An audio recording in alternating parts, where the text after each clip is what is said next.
In 1965, India and Pakistan stood on the edge of a huge war. It started quietly, men crossing the border in the dark, trying not to be seen. But soon, it became something no one expected, a full war between two countries. Thousands of soldiers fought. Tanks rolled. Cities lived in fear. How did this small secret turn into a big fight? Who wanted this war? If you want to know how this all began, watch our first video on the 1947 war, the roots of this fight. Now, let's go back in time to the days before the war broke out. Before we begin, please subscribe to our channel so you don't miss the full story. Now, let's go back and see how the 1965 war began.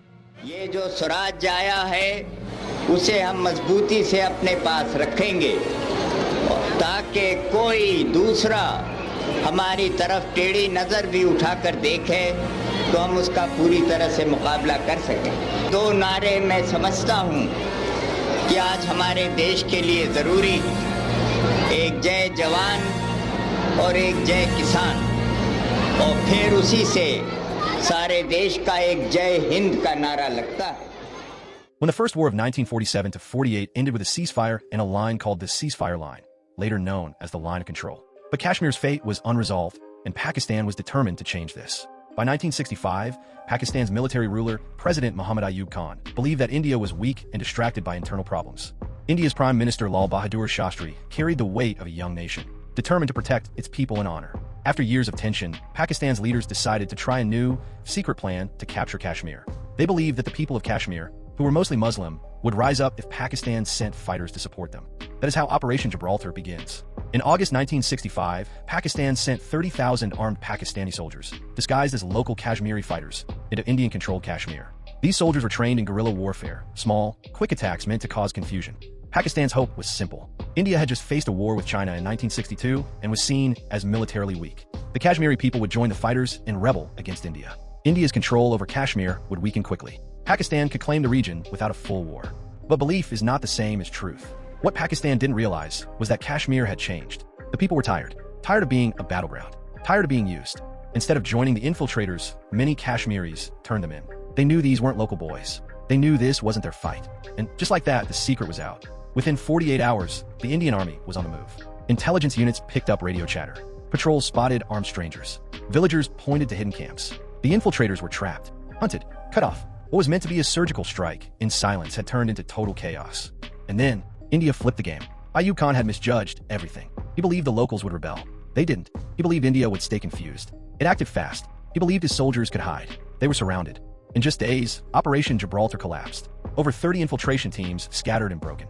Hundreds of men, trained for months, wiped out or arrested. What was meant to be a masterstroke turned into a major embarrassment. Pakistan had hoped to light a fire. Instead, it burned its own fingers. On August 1965, Operation Gibraltar had collapsed. But instead of stepping back, Ayub Khan pushed harder. He believed India was off balance. He believed this was the perfect moment to strike again. And the new plan? Cut off Kashmir completely by capturing Ukhnur, a key town that connected Jammu to the rest of India.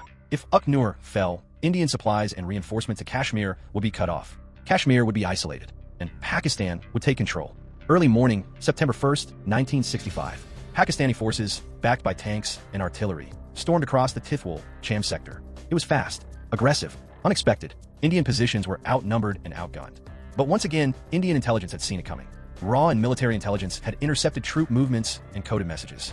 In the dark, Indian artillery had already been positioned. Bunkers were reinforced. Bridges were trapped with explosives. The surprise was gone. To make things worse for Pakistan, they made a stunning blunder. Midway through the battle, General Akhtar Malik, who was leading the assault, was suddenly replaced by General Yahya Khan. That delay gave India the one thing it needed. Time. Time to move reinforcements. Time to strike back. And strike back India did. Not in Cham, not in Ukhnur, but straight into Lahore.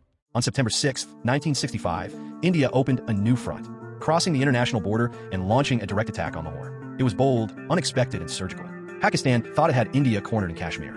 Instead, Indian tanks rolled into Punjab, catching their defense off guard. This wasn't just about capturing land. It was a masterstroke.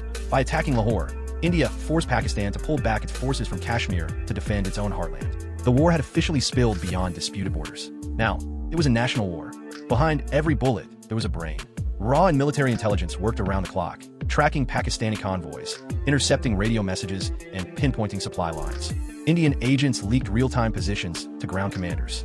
Air Force teams attacked fuel trucks and ammo dumps. Wireless intercepts guided artillery to enemy command posts. Even Indian farmers in border villages reported tank tracks and strange movements. In the fields near Kashmir, Pakistan sent in its prize Patton tanks. The Battle of Asal Uttar began. Their goal was to punch through Indian defenses and take Amritsar. But India had already turned the battlefield into a trap. Crops were cut to reduce visibility. Water canals were opened to flood the fields. As tanks rolled in, they got stuck in the mud. Then came the ambush. Anti-tank teams with shoulder-fire bazookas and recoilless rifles hit them from hidden bunkers. One man, Company Quartermaster Havildar Abdul Hamid, destroyed multiple tanks before being martyred. He was awarded the Param Veer Chakra. By the end, over 97 Pakistani tanks were destroyed in what came to be known as the Graveyard of Patton Tanks. India's defense had not only held, it had humiliated a superior armored force. The war wasn't just on land. In the skies above Punjab and Sialkot, Indian and Pakistani jets clashed in one of the largest aerial dogfights since World War II. As the war escalated, the world got nervous. America, the Soviet Union, and the United Nations stepped in. Both sides were warned, stop now, or the consequences would be global. On September 22, 1965, a ceasefire was agreed. In January 1966, the Tashkent Agreement was signed by Indian Prime Minister Lal Bahadur Shastri and Pakistani President Ayub Khan.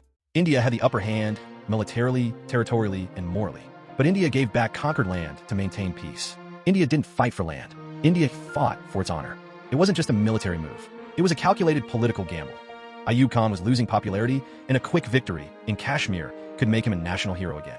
In the end, the war changed alliances, exposed ambitions, and showed the world that India wouldn't back down. The war ended, but not the story. No land was gained. No peace was made. Just a silence before the next storm. Because what came next was not a war for borders, but a war for birth. A new nation, a divided Pakistan, and India rewriting the map of the world. That's coming up in our next episode, 1971, the war that broke Pakistan. If this story moved you, tell us in the comments. Like this video if you felt the courage of those who fought. And hit subscribe, because the real story of India has just begun.